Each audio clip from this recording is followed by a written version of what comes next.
Welcome to the first Vilumi podcast. We decided to get into the podcasting game now. Today, the first episode, we decided to talk a little bit about Tuscany. We'll try some wines, say some smart stuff, and play some games. For your hosts, we have here Yoko. Yoko Joaquin, you know me. Very excited today, to be honest.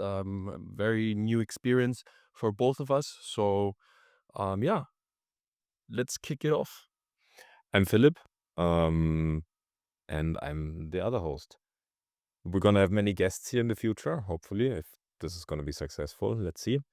And the reason we chose Tuscany today is I was just there, traveling a bit, vacationing, drinking wine, and I brought a bottle to try. This is Tenuta Luce. I was sleeping there actually, so they have a nice castello where you can sleep and can do wine tasting. They show you everything, and they had some back vintages for me. So I was lucky to get 2016. Oh, amazing. I actually had this wine 3 weeks ago. Really? Yes. Nice. I thought I would bring something cool. 2016, yeah. 2016 was a great vintage in Tuscany. Couple of 100-point wines from the area. And And I would say the special thing about this vintage is also that it's a very famous vintage. 2016 was not just a normal vintage. It was a very, very famous vintage. As to mention, I would say Sassicaia, for example, got the 100 Parker points, and many others too. For example, Solaya and others. So it was a great vintage in Italy, especially in Tuscany. So very excited to try it again. Yeah. Yeah. I saw in the cellar, we also had a bottle together a while ago. Yeah, I saw it standing there. I was like, oh, nice, also 2016. Yeah. So what's special about Luce? It's unlike many other Super Tuscans, it is a majority of Merlot, and then of course Sangiovese. Tenuta Luce was founded in the 90s. The first vintage of Luce is 1993. And it was a collaboration from Frescobaldi and Robert Mondavi. Robert Mondavi, famous winemaker from Napa Valley, and Frescobaldi, the biggest winemaking family in Italy. So let's see if we decant this. It's still very young, but I think with the Merlot. I think I decanted it the other day when I opened it. And just cheers. Cheers. Thank you so much. Of course. So we started podcast drinking. Of course, we're a wine podcast. Yeah. Why would we not drink? It's nice. But I think I'll put it into the decanter. Yeah, definitely. Also, unlike many other Super Tuscans, Tenuta Luce is actually situated in Montalcino, so where Brunello is from. They do produce a Brunello also. So Brunello, we're talking 100% Sangiovese, whereas here they have the Merlot and the Sangiovese, and then they also do have a newer wine that they produced. It's called Lux Vitis, and it's 90% Cabernet Sauvignon and 10% Sangiovese again. So, do you want to talk a little bit about Sangiovese? Of course. Why not? Why not? Why not? So, as you mentioned, Sangiovese, very famous grape variety, especially in that region. To be honest, I really, really love it. I love it in the blend, but I also love the 100% Sangiovese, especially in the Brunello Montalcino, this kind of region where they really work with Sangiovese. Is 100% Sangiovese. Well, a great variety and thin grape skin. And yeah, just a pleasure to drink, to be honest. What would you say more? Tell us more about Sangiovese. I mean, it has a big aging potential. So now this is 2016. Easily you can have it for another 20, 30 years when you have a high quality wine. So I think that's not a problem. We saw that also a few months ago when we had the Biondi Santi tasting. Exactly. With our friends from Vienna. Talking about Biondi Santi, so the Brunello from Luce is actually, they took the Biondi Santi vines and cloned them. So when you drink a Brunello from Luce, you will maybe find some similarity to Biondi Santi. Yes, so what I wanted to also mention, there are different categories in Italian wines. There is IGT, Indicazione Grafica Tipica, which is this one, for example, meaning there are foreign grapes used, which in this case is Merlot. So they're not grown in a foreign country, but they originate in a foreign country. Then you have DOC and you have DOCG, Denominazione Origine Controllata e Garantita. Garantita. Yeah. Amazing Italian. So this can be used kind of as a classification, but in terms of Luce, because of the Merlot IGT, doesn't necessarily have anything to do with the quality, because we have a high quality wine with an IGT. I agree 100%. I think that actually we made a video before about Sangiovese and the grape varieties. And I think here we have Ornellaia. Ornellaia is also IGT. Or they got the classification. No, they don't have it because it must say on the neck of the bottle. So it's an IGT in this case, yeah. For example, also a famous one is Sassicaia. They are not IGT anymore. They got promoted into DOC, but they're not DOCG. Really? Yeah. Because of the Cabernet Sauvignon. Talking about all of this different levels and the different areas, what do you think are the 5 most expensive wines from Tuscany? So that's a great question. So the first one I would think of would be like the ones we all know. Talking about Solaia, for example. Rate them from 1 to 5. Okay. Let me think. So I would say Solaia number 1. This would be my first pick right now, the one I have in my mind. Second, I would go to Sassicaia maybe. Also very famous house. As you know, there are great wines. So let's say Solaia, Sassicaia. Talking about Tuscany, we said it before, Biondi Santi, a very famous house, especially the Reserva. Great wine, also not cheap. So give me 2 more. So number 1 is from Soldera. So there's Soldera Brunello di Montalcino. As you know, I'm not a big Tuscany guy. I know them, but I've never. I never had one. It's like Yeah. high up on my list of wines I want to try.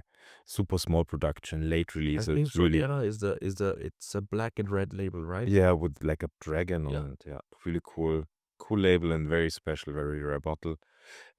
Followed by Massetto. Massetto. Oh yeah. Followed by Lodovico. Okay. And then we have. I should have asked you that question. Then we have Sulaia, and then we have Sassicaia. Okay. From these wines that you just mentioned, what do you think of Massetto? I like Massetto, but you have to have the right drinking window. I had amazing Massettos, like really crazy, like 2015, 16, 1997. They were all insane. But there were also some which I don't think the price is justified. I agree 100%. That's why I just asked you. So there are many things I heard before. I had many great vintages with you. And do you remember that day when we opened this bottle of 2017 Massetto?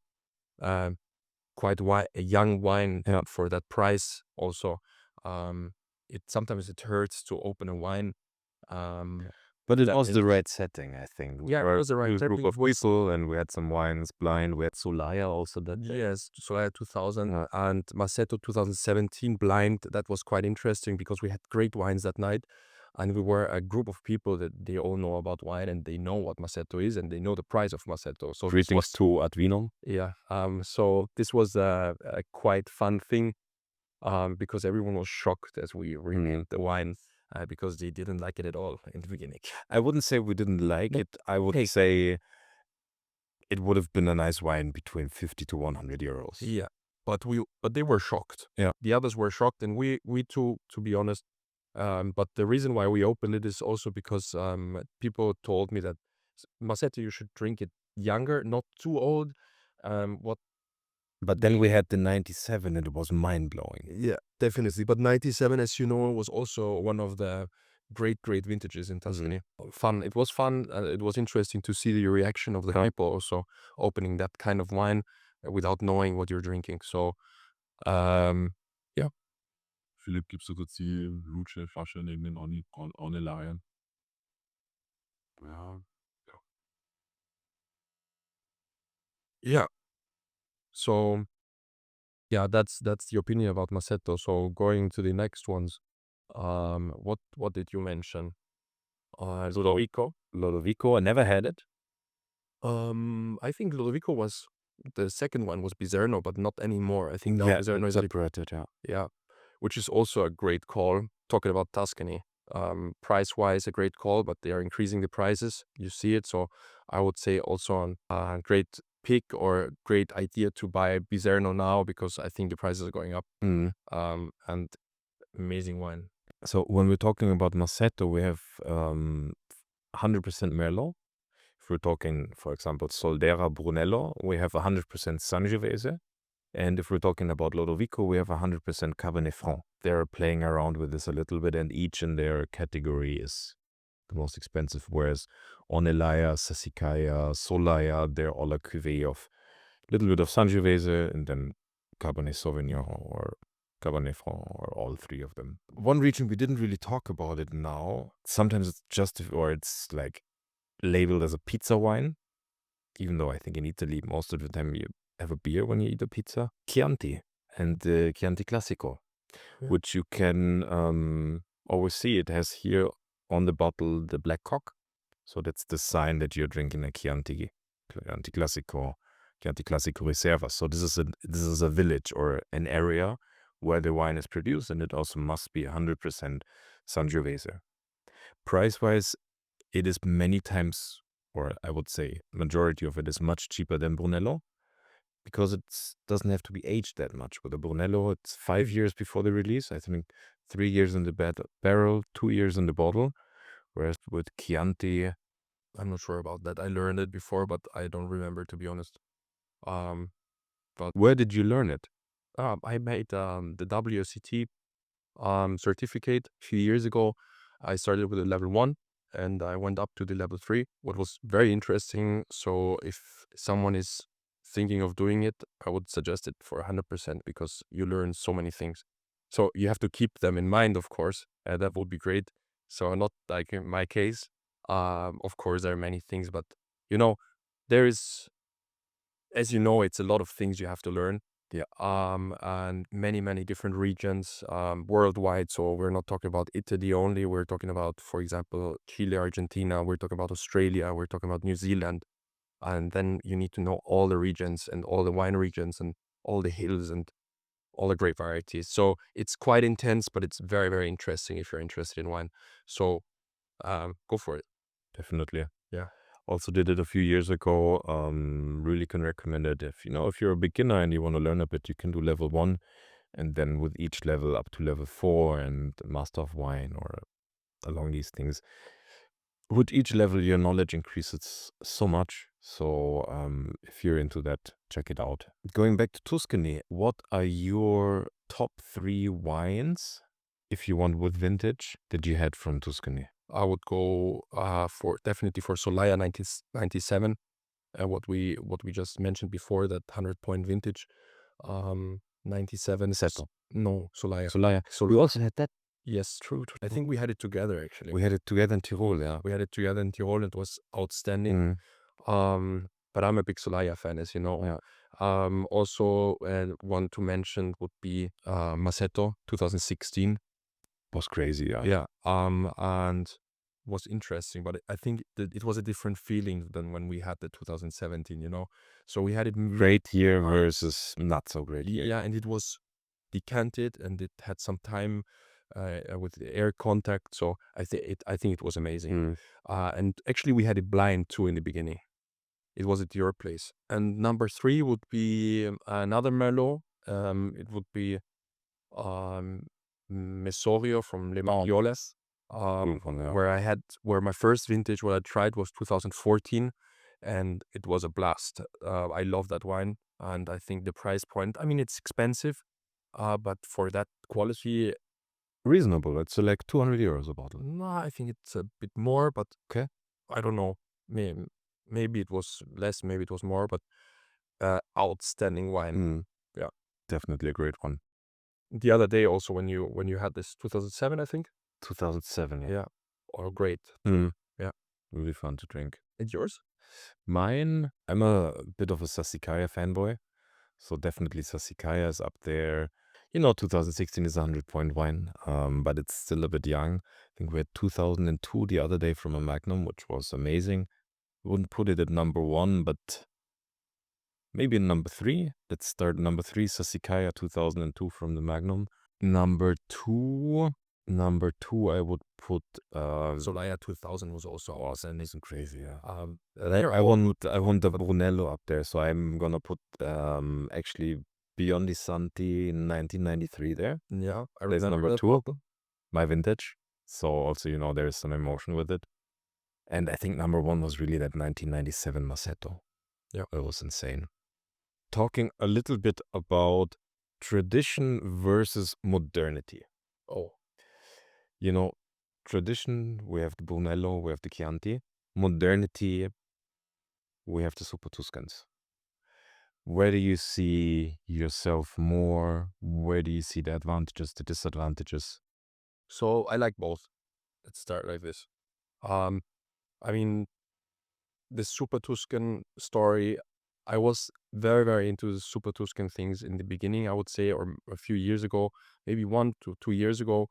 I really, really enjoyed to drink these wines. But as you know, they are very similar. We're in this Bordeaux blend region where you have a lot of Cabernet Sauvignon. We have, as you know, and it reminds you a bit of this whole Bordeaux game, uh, which I'm going away a little bit from that whole game. As you know, I love Pinot Noir and I'm very, very into Burgundy and all these kind of wines. So I would go more to this Brunello di Montalcino game at the moment because I just enjoy it more. Yeah, So I get it. but Did you have Pinot Noir from Italy? I think And you gave me something one time blind, but I don't really Yeah. remember. I'm also not so sure. Like nothing mind-blowing at least. No. If you know anything like mind-blowing Pinot Noir, Burgundy style, let's say Italian Burgundy style, let us know. It would be interesting to try some. Disadvantages, advantages. I wouldn't say there is a disadvantage somewhere, but the pricing is maybe a disadvantage. The pricing. Now, when I think of that, maybe the pricing, especially with the Super Tuscans, they're going crazy in my opinion. Especially talking, as we said before, mentioned many times, Solaya or Massetto and all these wines. I mean, Solaya exploded the last few years. definitely. Insane. And Massetto also.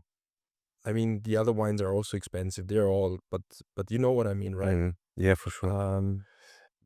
And let's say, if we're talking about investments, if you buy the wine as an investment, maybe to enjoy it at one point, but to do like as a financial investment, would you more go towards Super Tuscans or towards Brunello? If you were with the aspect you want to resell them at one point. I mean, I would go as I know, Soltera is, for example, is like an investment wine for sure.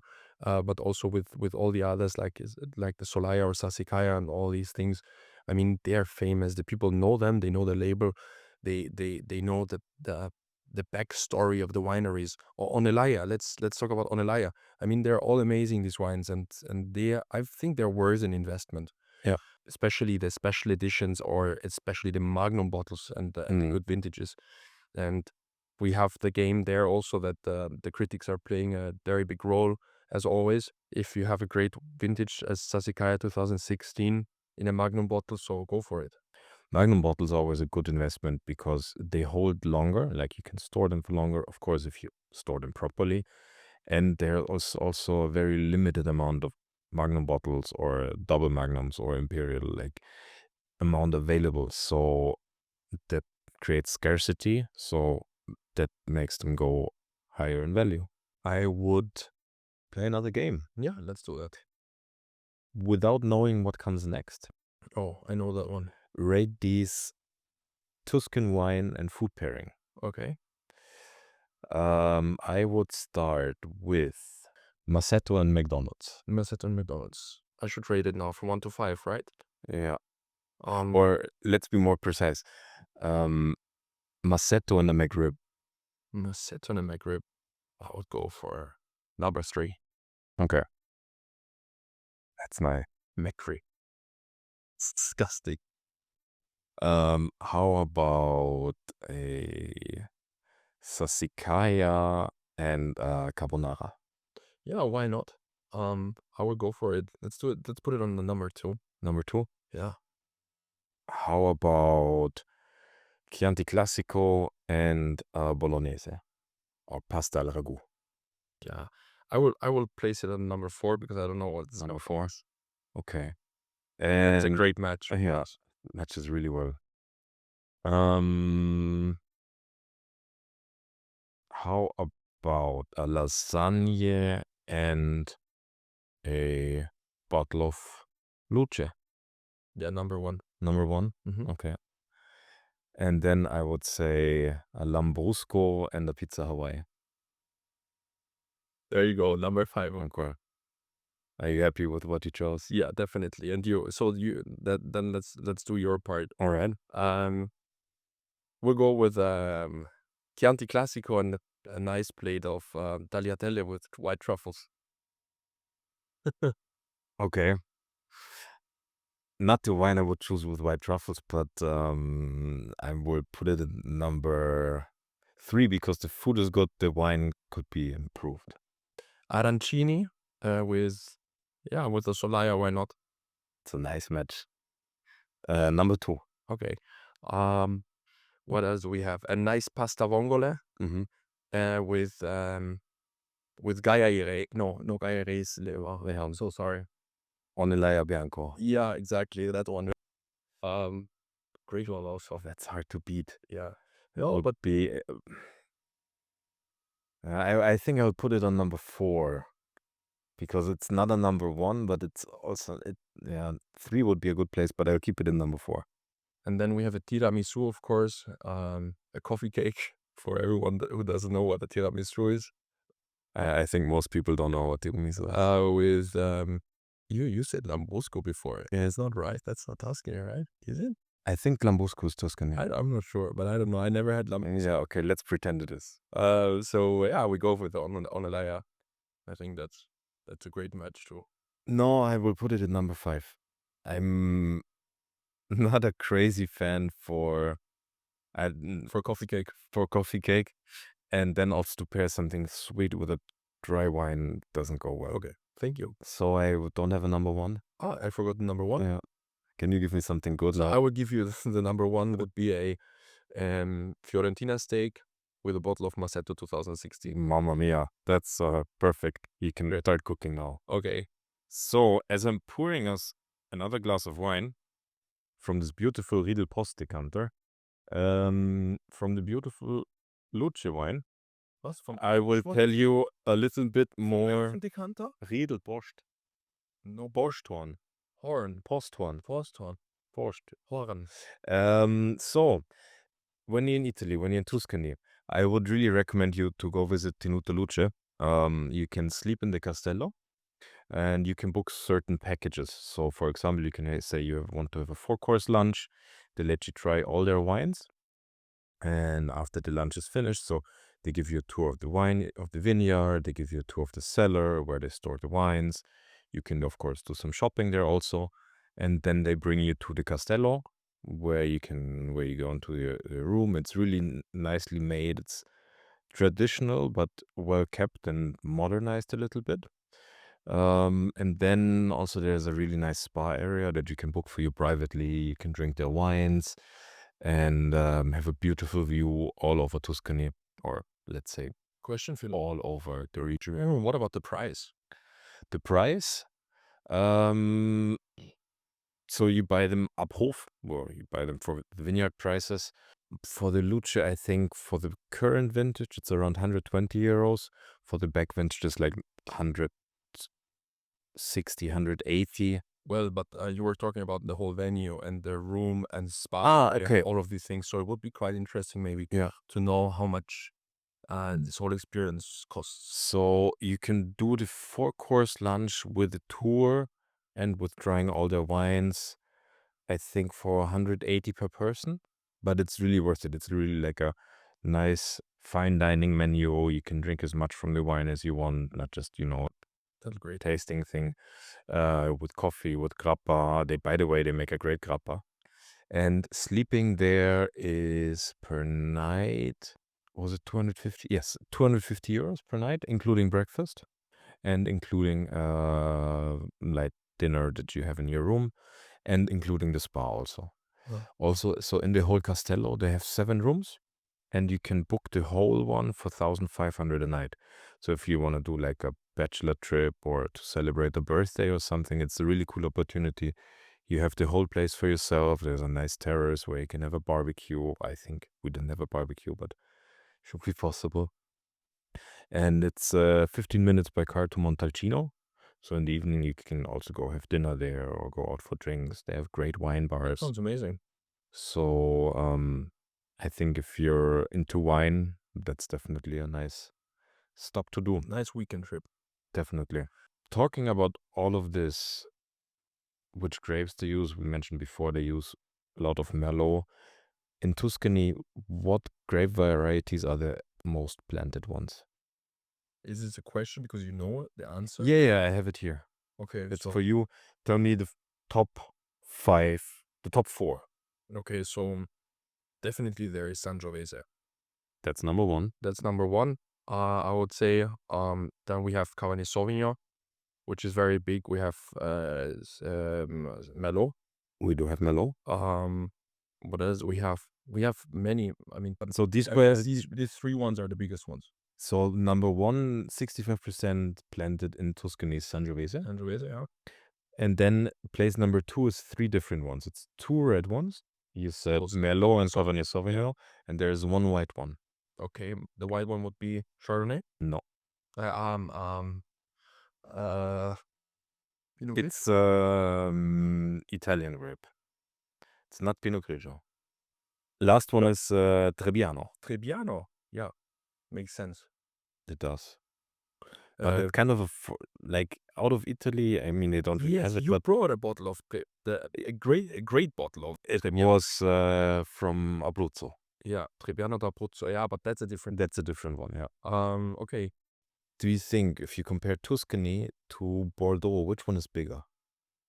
And if you know, maybe In terms of acres or in terms of hectares. hectares, I would. Oh, that's a difficult question, but I think the Tuscany is bigger. No, I mean, if you think of Bordeaux, you have the Gironde in the middle, you have the left at the right bank, and you also have Sauternes and Balzac and these regions in the south.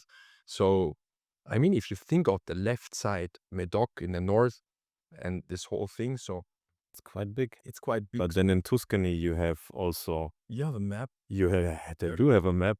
You have Chianti, you have Maremma, you have Bolgheri, you have Montalcino, you have Montepulciano. So I think it's bigger than Bordeaux, definitely. You think it's bigger? Yes. By how much? Phew. Could be even double. Okay. No, double. No, here you have let me see. You have you have the area of detail here. Yeah.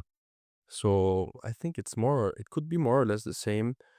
So I think it's not too much bigger. But you think Tuscany is bigger? Yes, I would say yes. Okay. Actually, Bordeaux is twice the size. We have 110 hectares in Bordeaux, and we have 58,000 in Tuscany. Wow. It's crazy. And from here to here, you drive like 4 hours. I've never been in this. Yeah, I've been here in Florence, but I never had the possibility to really discover Tuscany, or the wine region, the wine regions. We talked about a lot about drinking wine now, Mm. and sometimes you maybe have a glass too much or enjoy drinking wine a lot. Talk about puking, maybe. Let's talk about the next day. Oh, How oh my gosh. how do you cure your hangover? Well, so I would say the rule number one is if you drink wine, stay with wine. Don't mix. Maybe, you know what I really, really love in a nice evening before you drink amazing wines, just to have a small, little, tiny beer, just to cleanse your palate, right? Yes. You just have a small beer, just a refreshment beer, or after the wine drinking even. Because sometimes, you know, if you drink a lot of wine, you just want to have some nice small cold beer just to refresh yourself. Mm. So, but you shouldn't mix. And rule number one is Let's say you do mix, okay. I and don't the mix. morning is terrible. You Yeah. had a half a bottle of grappa maybe after the wine, and the Negroni here and Oh beer my gosh, afterward. no. So next day you I thought we were talking about wine. So yeah, but the next day you feel really terrible. How do you cure it? What's your goal? so usually the people will call me the drinking god because I really it sounds stupid, but I never have a really, really bad hangover. Okay. I'm sometimes, but it happens twice or three times a year that I have a really, really bad hangover. I don't know what the reason is for or why it happens to me, but usually I wake up in the morning, I'm still a little bit tipsy sometimes, and I feel good, and then I go out and take a nice cold shower, and then I'm fine. But if I really, really feel bad, so I would go for an Elotrans, it's called. Mhm. Electrolytes, boom, you mix it with water, you drink it, it tastes disgusting. Really, But they have it flavored now. yeah, but with like it's cherry disgusting. and stuff. No, it's disgusting. I had an apple one the other day, which was not bad, but I really, really prefer to have no hangover. Yeah, of course. That's ideal. But yeah, I would go for an Elotrans, it's called. Electrolytes. Actually, it's made for people that have diarrhea. But yeah, it helps. Couple of community questions, because we asked you guys, what are you interested about in Tuscany? If someone wants to get into the region of Tuscany, doesn't know much yet, what are the 3 wines, if you can, specific bottles, to get an introduction? So I would definitely have a look at the map again. So here you see they're quite highlighted. So a classic one, of course, would be Chianti Classico. I think everyone had heard about Chianti Classico before. So I think a solid Chianti Classico, nothing very special, would be a very good introduction to start there. As we have 100% Sangiovese, I think it's always important when drinking wine that you drink what you like, not what the label says or not what the brand says. It doesn't matter. You have to drink what you like, and you have to find out what you like. How do you find out what you like? You drink it. You drink it. You start with Sangiovese. You try 100% Sangiovese. You try a blend. You try a 100% Merlot. You try 100% Cabernet Sauvignon, and then you come into that feeling or taste portfolio what you build, where you realize what you really like. Yeah. It's the same as we always say as a collector. You don't collect the things to have them. Okay, many people do that, but I always like to collect the things where I know that I like them, where I can, I reach a point that I have this wine, that wine, and I have 10 vintages, and I'm happy about it because I know I love that wine and I'm happy to open them and drink them. So to come back to that question, I would go for a solid Chianti Classico.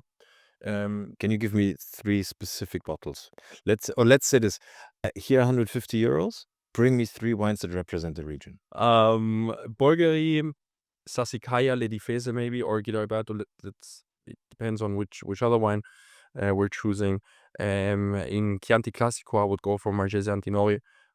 Solid wine, I think, for a beginner, an amazing wine to just find out what Chianti Classico means. And at number 3, Brunello di Montalcino.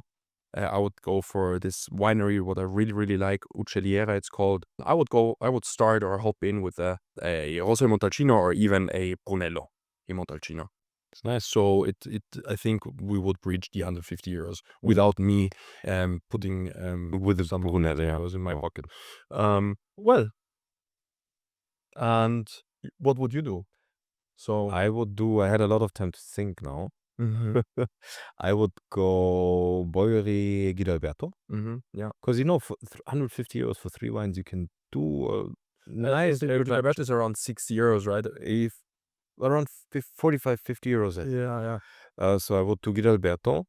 Then I would do in Chianti Castello di Ama, quite famous in the region, just the entry level, around 20, 30 euros.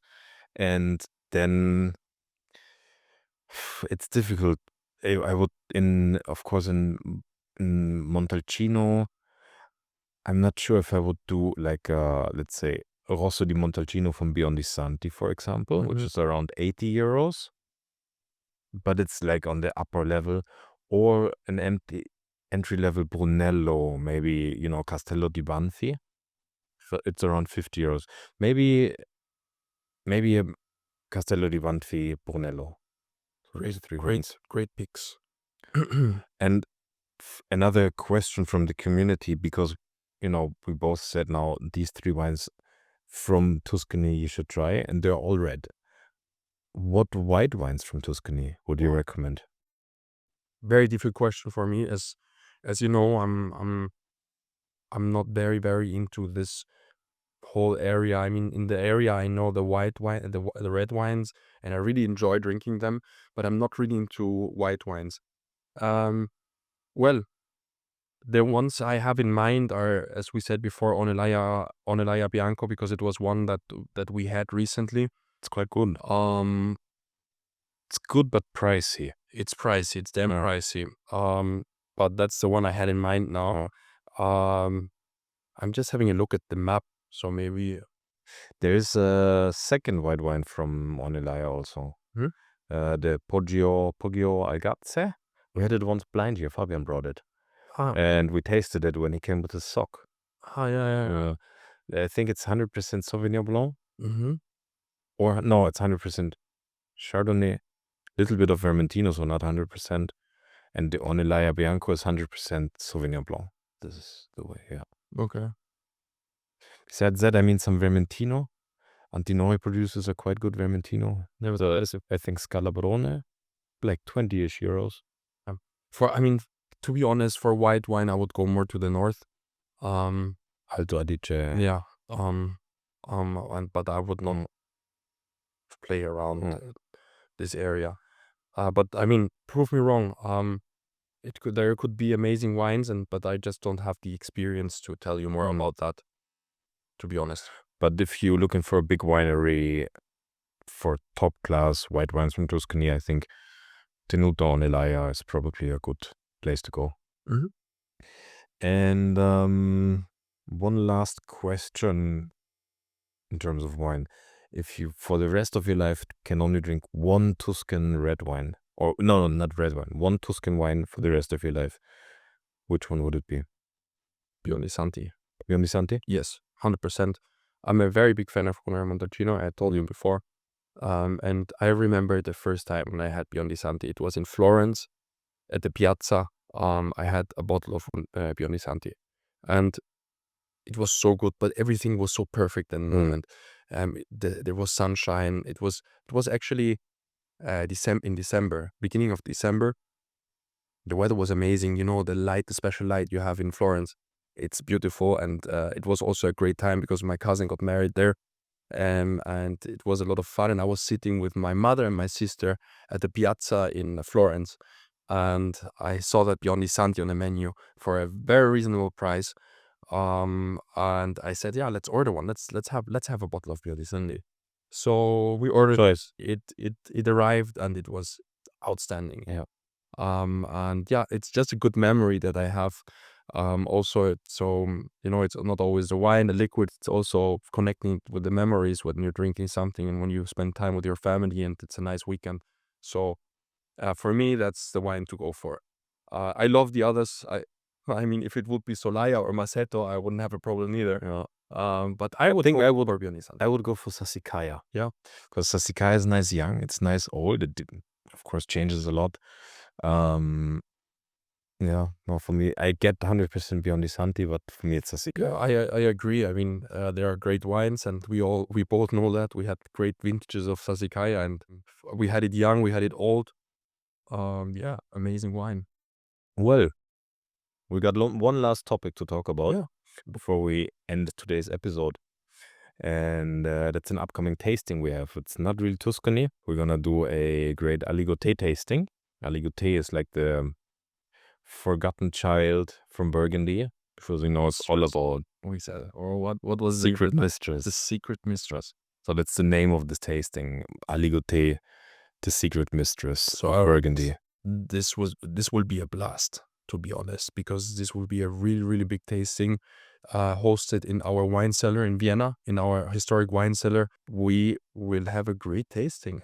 I'm really sure about that, because you can drop the names. There's gonna be Leroy, Anoulachot, Domaine d'Auvenay, Croche de Rie, Arnaud and Benoit and Ramonet. So all the big players who produce aligoté will be there. We will have some food. It's on the 5th of December. So little bit of fun before the Christmas stress starts. Of course, there will be food, maximum of 12 people as always. And starting at 7 p.m. And we look forward to having you there. Let us know what you think about this podcast, if we should continue with it, if what topics we should talk about, what questions you have. So if you have any questions, we're on Instagram, we're on TikTok, now we're on YouTube. That's our first YouTube video. So just send us a message, let us know in the comments, and we will make sure to get back to you. So thank you very much for listening. Enjoy every drop of the wine you might have in front of you right now, and talk to you soon. Cheers.